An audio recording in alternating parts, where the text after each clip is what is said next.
Keith Tassenbolt. A lot of purple, a little bit of green. Certainly some Bears fans out there. This guy was a Bear cat, but will forever be known as a Raven and a world champion on the Super Bowl 35 crew. Amongst many of the other alums, I don't get all excited when I run into Brad Jackson. I don't feel like I need to take a picture when I run into Brad Jackson because I see Brad Jackson all the time.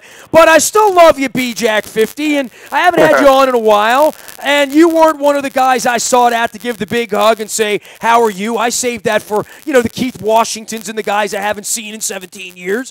But always good to see you, and I think our paths crossed very, very briefly. But tell me what your eyes saw in Canton, Ohio over the weekend. Must have been a hell of a reunion for you as well, right? Yeah, I mean, it was a great time. Obviously, seeing other guys from around the league was exciting, but the guys that were there, Tony Siragusa's, Rob Burnett, Michael Curry's, Matt Stover's, Jamie Sharper's, and we said Keith Washington, Marvin Lewis, obviously, who you're close friends with as well. Trent was there up front? Right, took time after practice to come up, and Rex Ryan. So, it was good to see a lot of those guys. And it was a unique mixture, and it just was great to be there to celebrate what we all knew was going to happen, but it's always, as Ray and I discussed, the final culmination of when you get the knock on the door, when you get the call, and you see the emotions in every one of the inductees that even though they know or they think that, when they were finalists and, it just meant something to get that phone call and that knock. And then obviously you saw the emotions from all of them as when they got the gold jacket actually put on. So that lets you know how serious it is, no matter what, they've accomplished in their career. And even though they know they're going in the Hall of Fame and they know this for the last, ever since, 5 or 6 months since they were told during Super Bowl week, that it means something to take the cover off of that bust and know that they're actually in the Hall of Fame with a lot of the NFL greats. When people say to you, if you and I had never spoken, and I'm just some random interviewer, and you hadn't said this 1,000 times in a lot of different ways, and heck, we used to broadcast a live show you would do, and Ray would come out and sit on our airways with you and talk about things when he was still playing and trying to win that elusive second championship that he got the walk-off and the confetti and all that. So the inside of it, but when people say to you in the elevator speech, give me 2 minutes on Ray Lewis, what do you tell them about Ray Lewis? What's your stock speech? Well, it'd probably be like, Ray, you can't spit it in 2 minutes. So, it's one of the things that people don't really know because, I'm fortunate, probably like you are, to have and know people that, have, for whatever reason, you're not like that, I'm not like that, that are what would be considered superstars or megastars in the NBA or baseball or, so it's just weird because, they don't get to live some types of a regular life. And so I just think, the thing is what people get with Lou when you're publicly and people, I've had a number of people that watched the speech and watched the induction and were like, is he always like that? He's always intense. It's like, he's not intense. But he's a guy that, he loves a joke. He made some jokes throughout his speech, about Keon. And that's more of, what, you get when you're just together, when there's no cameras. And so, we all know about his career and, but he's one of the people that, even though he probably is the greatest middle linebacker in the history of this game, he doesn't carry himself that way. So he actually is very humble, as far as being around people. And, he's a guy that, he'll go and, make sure, do you have a cigar, or, and so it's hard to put it in 2 words. What you see is what you get. And, of his speech that went on and, there was a lot in there to cover. The main thing is that, he loves his family and so he appreciates his friends and those that he's very close to. So at the end of the day, that is what it is. And as I told him, we're always, appreciative of, the things that he's done, obviously, for the city. And hopefully he continues to do that, post-career now that he has even a bigger platform by having a gold jacket on. I was more hitting at the player, of what got him into the Hall of Fame. And I think for all the teammates, and you mentioned his sense of humor, and I remember all of that. I mean, I remember the day you were drafted and came in, and he was this young guy sort of trying to be that guy that would one day get a jacket. And I think the Marvins and the Rexes, everybody who ever coached him saw that in him.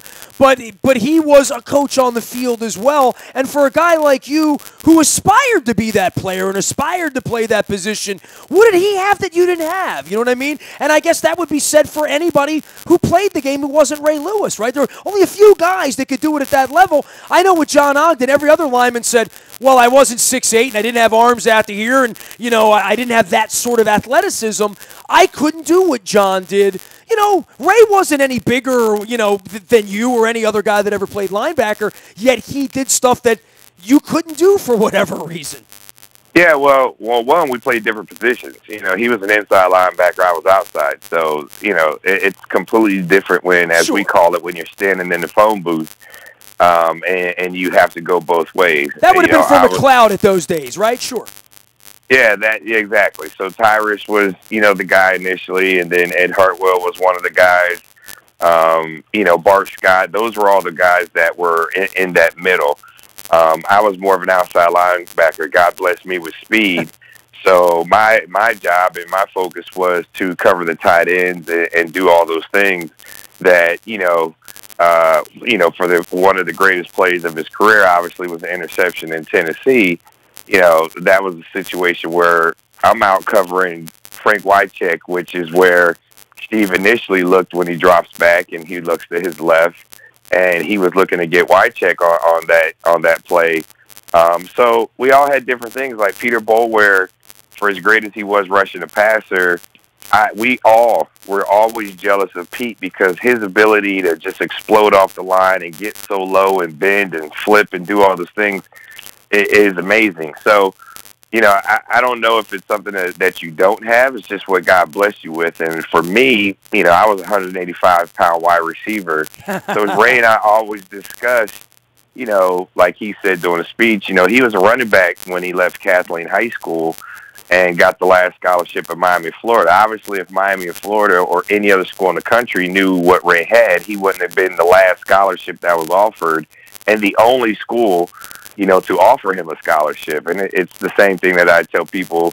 If anyone knew that Ed Reed, who potentially could go in the Hall of Fame next year, as a first ballot candidate in his first year eligibility, he wouldn't have lasted all the way to 20-something. You know what I'm saying? Ray wouldn't have lasted to 26 if anybody in the NFL, and we love to give all these scouts and general managers, far too much credit and far too much love because it's a crapshoot for the most part. Jonathan Ogden, as you said, he was a freak of nature, 6'9", 350 pounds, with feet of a ballerina and extremely long arms, and just had just perfect technique 100% of the time. So, for Ray, a lot of it had to do with, and the credit has to do with the guys in front of him. And that's why Tony Siragusa and the Rob Burnett's and the Mike McCrary's and the Larry Webster's, that's why, those guys were there, because the way Marvin Lewis, who was the architect, who was, we call him the evil genius, he understood what he had. And Marvin at the time, if you remember, and I know you do, but for the listeners, he was the Pittsburgh Steelers product. So the Pittsburgh Steelers at that time, and they still do now, they run a system where Levon Kirkland, who was a bigger guy at 275 pounds, but they were a true 3-down lineman. Both inside linebackers had to fight across 2 gaps.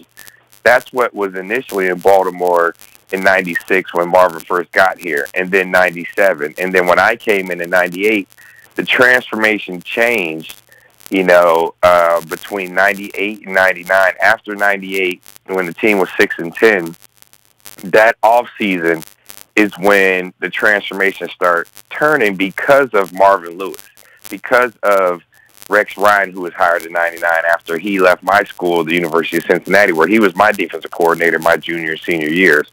And then all of a sudden, you start to see the Donnie Hendersons, the Jack Del Rios got hired in 1999. So those coaches recognized everyone's abilities and personalities and realized Jamie Sharper was a guy that could just blow people up, and was excellent at taking on blockers as well. I was a guy that had to learn to do it, and I hated it, but I was a guy that could go out and cover the tight ends. And then we brought those big guys down low, like I said, the Max, the RBs, the Goose. Well, Peter, too. Peter just wanted to put his hand in the dirt and go get the quarterback. That's all he wanted to do. And so Pete was the guy when I first got here, and you know this, you go back and look at film, Pete was the guy that was standing up in a two-point stance, and Pete hated it. He was uncomfortable. So then all of us had a piece because of the talents God gave us that, Ray always wished he had Peter's height. I wish I had Peter's pass rush ability, and Ray just had the unique ability that because of the cast of characters around him, was able to be greater, and then he was able to motivate and was able to lead. So it was really after, the 2001 year that he started evolving, because at that time, the voice, and he was the emotional leader, but the voice of when things were hitting the fan and we weren't doing what we needed to be done, that was Tony Siragusa. That was Rod Woodson. Those were the guys, on the defensive side that pulled us together. So, his unique talent to get downhill, to make linemen miss, and like you said, because he wasn't the biggest or, he was very strong. So when people say he wasn't the strongest, that was total BS. Ray was one of the people that I envied in the weight room because even though he wasn't tall, he had long arms and he was just strong. I mean, he was strong as a bull. And I never, ever got to be as strong physically as he did, even in, as my strength. He was a guy that could go in there and throw, 450 pounds up on 5 plates on each side and a 45-pound bar and just rip it out. I mean, with no warm-up or anything. He was just freakishly strong.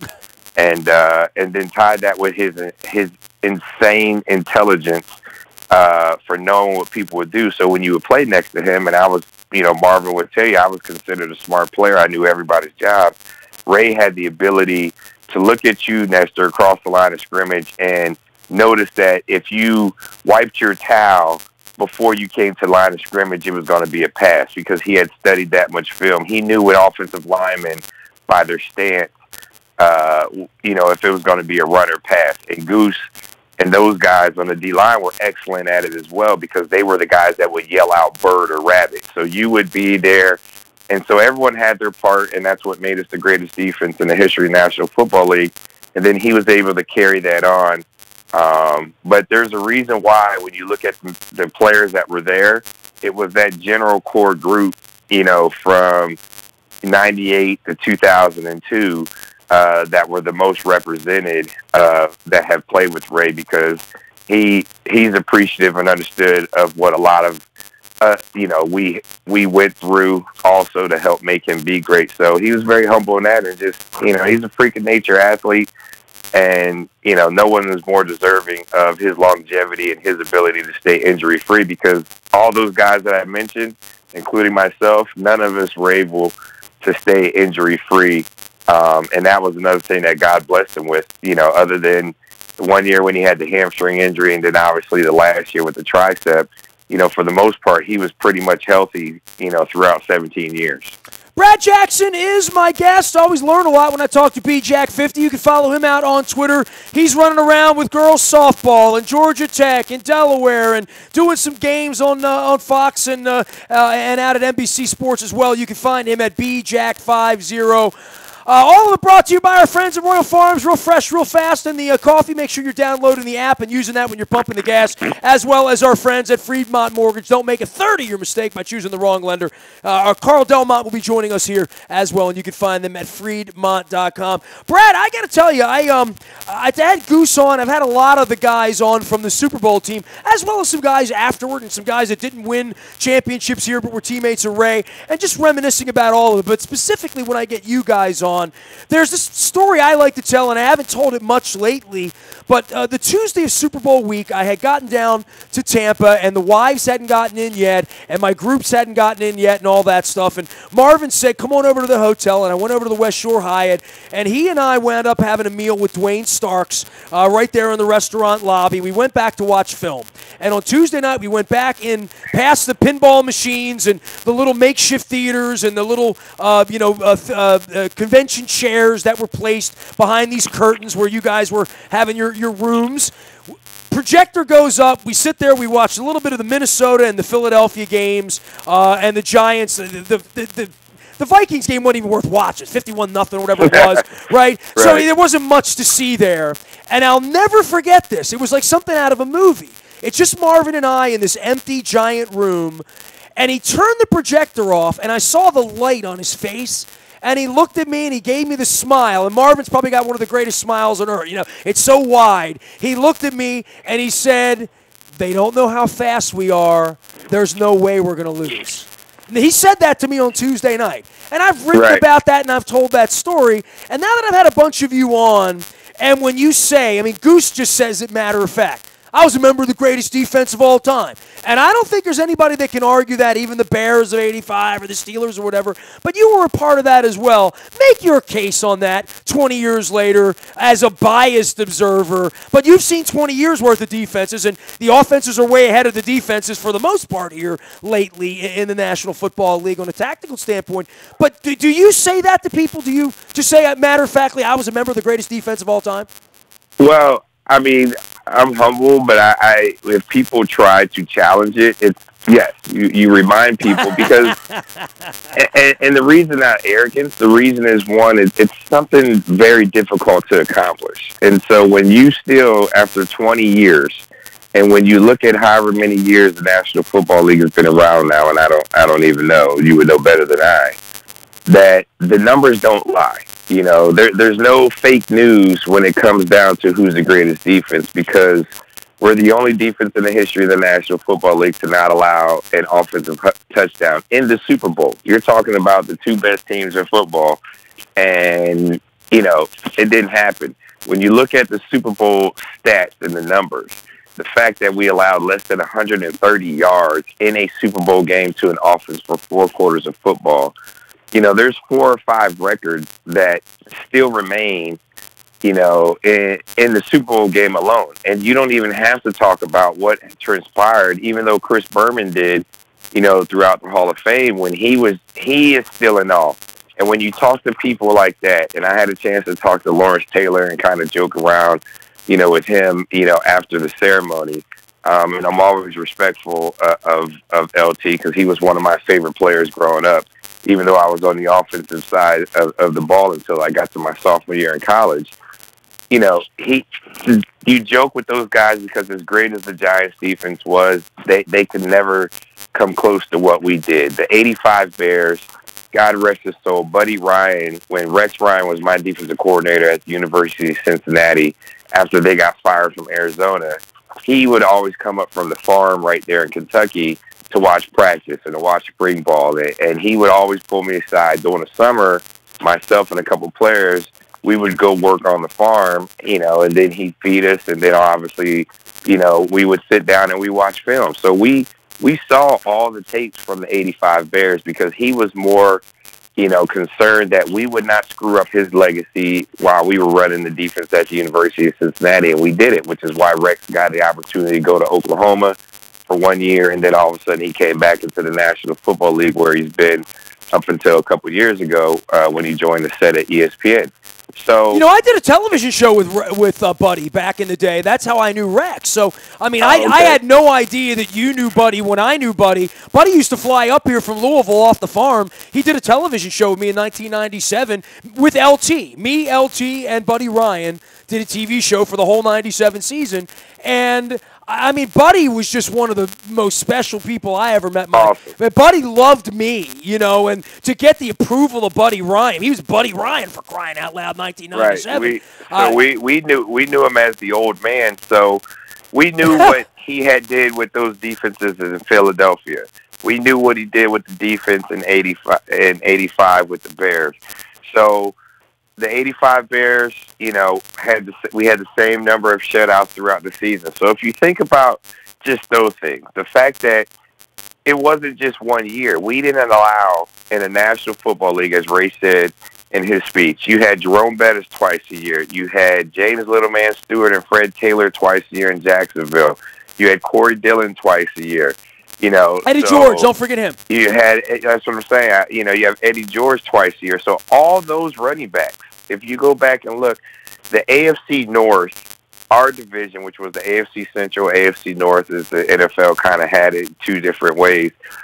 Those were the guys that were the best running backs in the AFC that represented the AFC in the Pro Bowl every year. And the Pro Bowl then isn't like the Pro Bowl is now. It actually meant something back then. You actually had to earn your way there versus it being followers or social media or a couple, you could look like crap for 16 weeks and have 2 ESPN highlights that everybody and their mama thinks, you're the greatest player, which is why guys that actually are the best that should be Pro Bowl players are not even invited to the Pro Bowl, which is an absolute joke, but that's a whole nother discussion.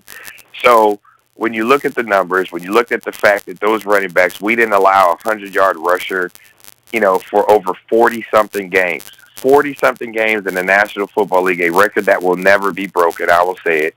The fact that throughout a 16-game schedule, we only allowed 10 points a game, and people forget we gave up 35 in the final game of the regular season against the New York Jets, exactly, against the Jets, because they were fighting to try to get in the playoffs. I can't remember what I had for breakfast this morning, by the way, Brad, but I can remember that, right? And I remember that we gave up over 400 yards of offense that year in that game alone. And I remember that we would have been under 10 points a game, had it not been for the 35-plus points we gave up. And then we would have been under the still NFL record of yards allowed per season and yards passing allowed per season if we wouldn't have gave up, because Vinny Testaverde came in here and went absolutely crazy. But that game and us getting shell-shocked early, and then we had to go in at halftime, and I remember Goose went off and went crazy. It was kind of like Goose and Rod Woodson were good cop, bad cop. Goose is tearing things up in the locker room, and then after he gets done, then Rod comes in, and he's kind of like always Rod Woodson, softly speaking. And then we just went out and focused and handled our business. Brian Billick, who you obviously are close with, he didn't have to say anything. He came in, he mother effed us a little bit, but for the most part, it was us getting ourselves right. And then that was the biggest thing that needed to happen for us to win the Super Bowl, because one, it woke us up because we had been on, a 9 or 10 game winning streak at that point. And then two, because everybody thought, the Jets had success going empty with, 4 or 5 wide receivers and then spreading us out.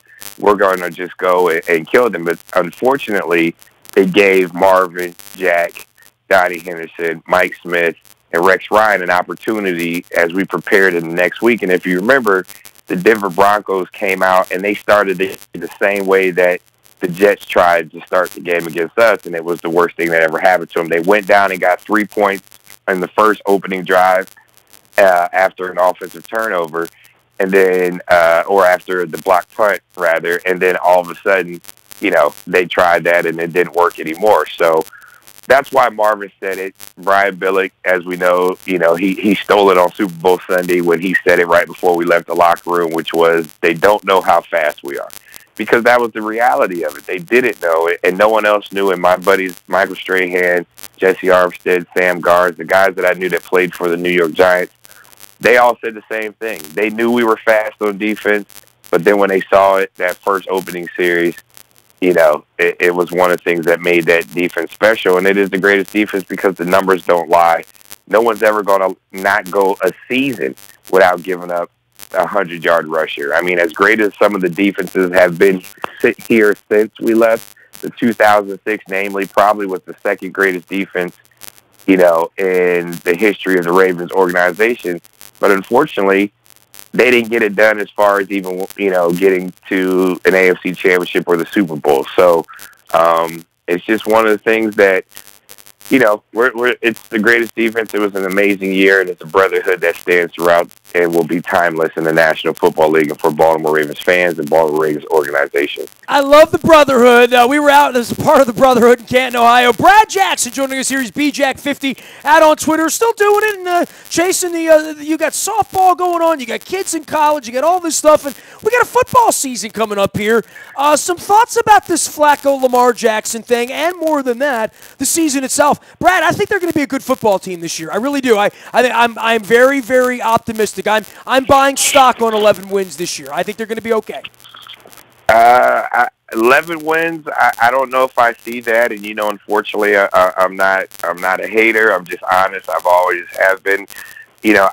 Some fans were asking me again. They were thinking 9-7, then 10-6, and I think that's more the case. As far as Joe and Lamar, the fact that I've been there as a player. Every player in the National Football League has been there as a player. When they draft a guy at your position and they draft him high, the writing is kind of on the wall, and it's your job. I mean, that's what we do. We compete. We're competitors. We're lions in the jungle, and you have to fight the young lion off. So right now, Joe Flacco, again, he's had a very good career. He's obviously been a Super Bowl MVP, but the reality of it is he's coming off the injury last year. I said it on television. I didn't think he was healthy to start the season. He just looked that way. He looked uncomfortable. He looked out of sync. And that's what happened when a quarterback doesn't get time with his receivers in the offseason because, he was rehabbing. So the second half, he was better. You could make the argument that obviously some of the teams in the second half of the season were not as good as the teams in the first half of the season, nor were the defenses. But at the end of the day, it's something that has to happen. There's always going to be a time, and that was Ozzie Newsome's job in this final year of drafting to make sure that moving forward there's enough pieces. And so getting Lamar Jackson and his ability, will he be a guy that needs to take time? I think it's good. I think it put a little fire under Joe. We've seen him, be a little more, I wouldn't say engaged, but he talked about guys working together in the offseason for the first time since the lockout. I've always been not critical, but confused at why you see a lot of the other quarterbacks around the National Football League work with their guys in the offseason, whether it's in Florida, California, or Arizona. But we never had that. And, you never saw that relationship and those guys getting together for their own private workouts. And with the new collective bargaining agreement that the players put in place, where coaches from the end of a season until April or May, they're not allowed to even call or text a player and say, how are you doing? And what are your workouts? Here, take a look at some film. Let's go over these things. So, dude, you've been on both sides of that. I mean, you straddle the middle of the coaching player, the agent side. And I hate it. I think we need, and a lot of times you see these young players in the offseason getting in trouble. This is your job. The fact that you are doing nothing football related, and I'm not saying on the field, you can go train and do all that stuff, but the fact that you can't go sit with your coach, and we used to do it in the off season. I wouldn't stay in Baltimore. I'd go back home to Miami where my home is.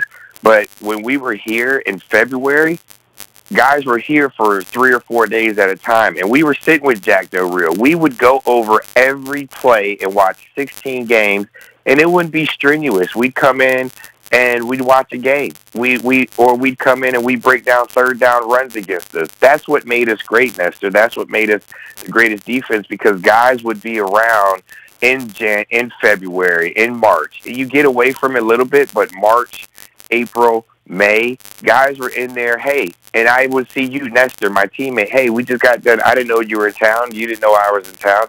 Hey, we're both on defense. Hey, we go up there, see Marv, see Jack, see Rex. And they had all the tapes, and you sit down and you just start watching. Hey, let's watch first and second down pass. We're getting ready to play Pittsburgh.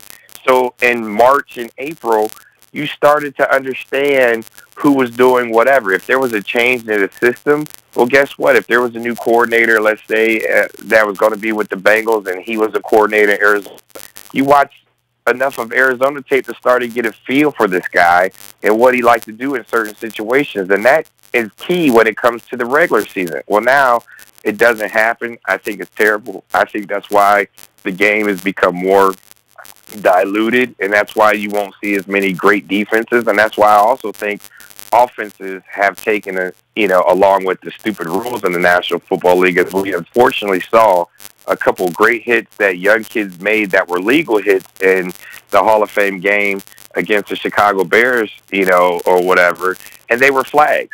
So I think, that's also part of it is the rule changes.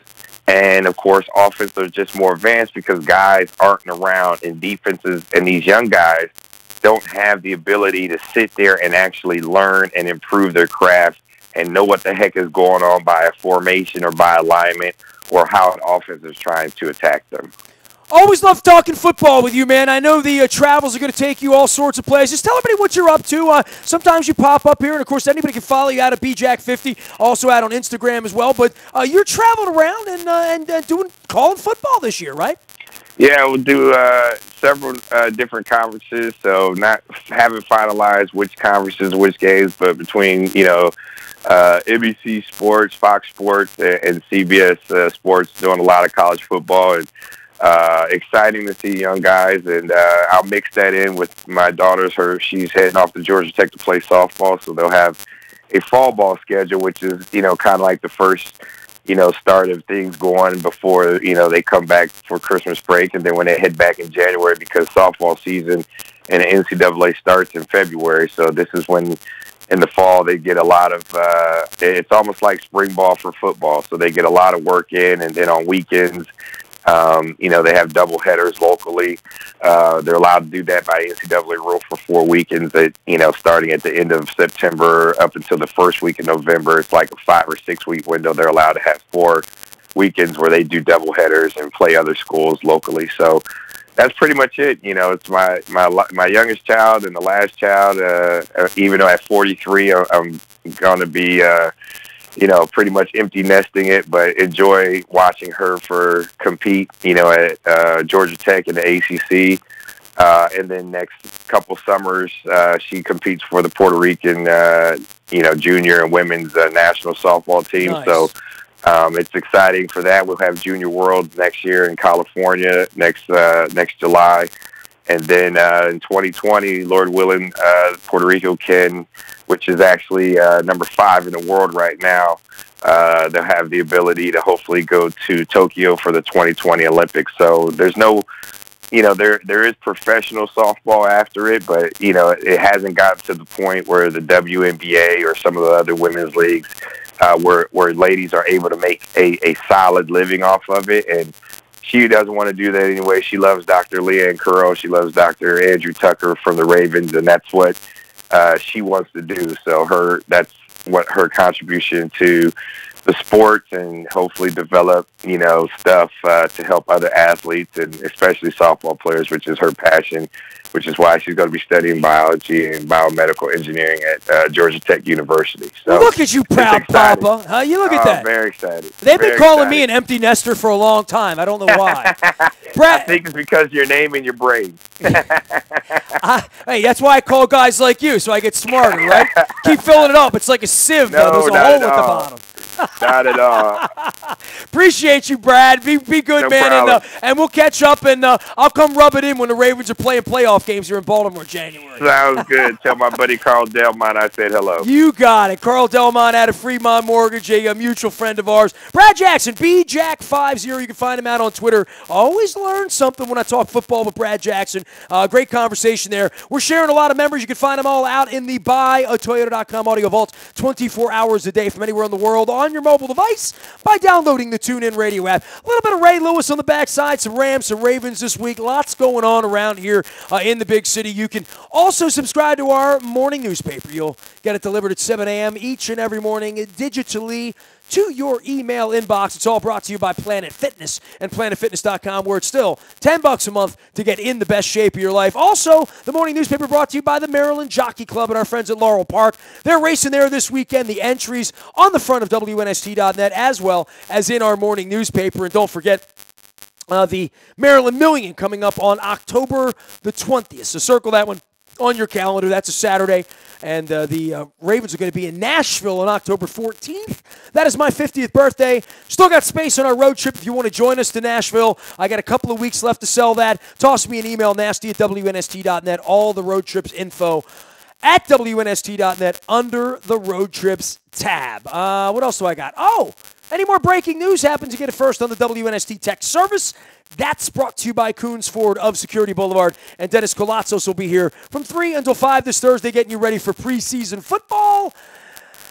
And it's all brought to you by Coons Ford of Security Boulevard. Summertime, I've been eating snowballs, having fun around here, and getting out on Facebook and Twitter and LinkedIn and Snapchat and Instagram, and hopefully Yellowstone Park and Pearl Jam before it's all over with, and some best stuff coming your way soon. I am Nestor. We are WNST.net, AM 1570, and WNST Towson, Baltimore, and we never stop talking Baltimore sports.